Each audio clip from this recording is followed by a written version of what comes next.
Hello, welcome to Manna. I'm Lori Johnson. Last week in our Come Follow Me study was the account of the first vision of Joseph Smith, found in the Pearl of Great Price.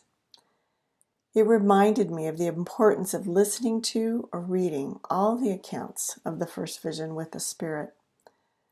That's the only way to know that what happened to Joseph Smith was real. I remember taking a class at the University of Colorado in Colorado Springs that was about the Western United States.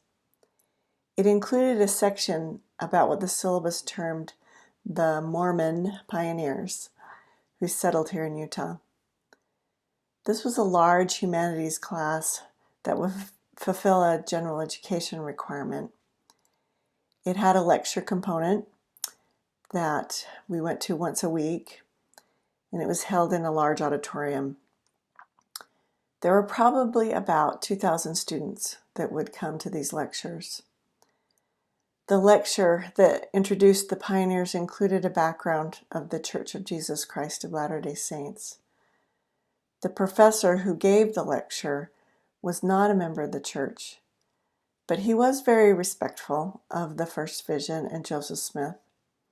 And what he said came straight out of Joseph Smith history in the Pearl of Great Price. But as I sat there listening, something didn't feel right to me. There were students laughing out loud at the account. There were groups of students not listening and having their own conversations.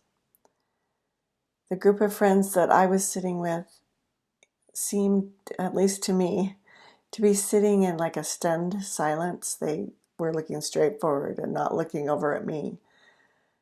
And the expression on their faces was like, this is what Lori believes? The whole experience was really unsettling for me, and I couldn't figure out why it felt so different compared to reading the account on my own or hearing it in a church meeting.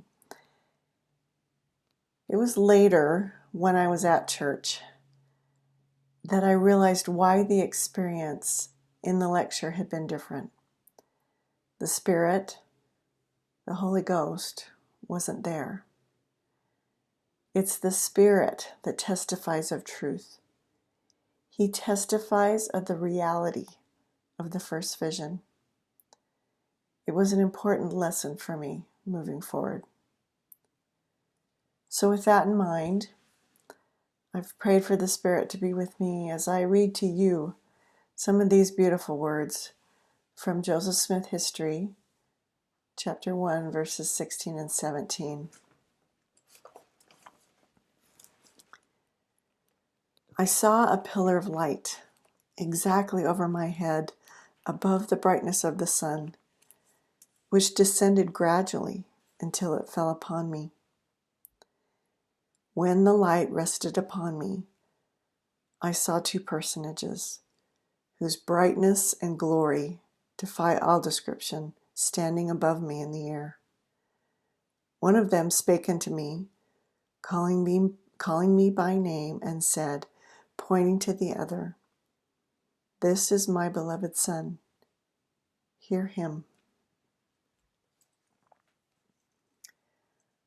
I can testify to you that Joseph Smith did see God the Father and his Son Jesus Christ on that day. I have learned that through the power of the Holy Ghost.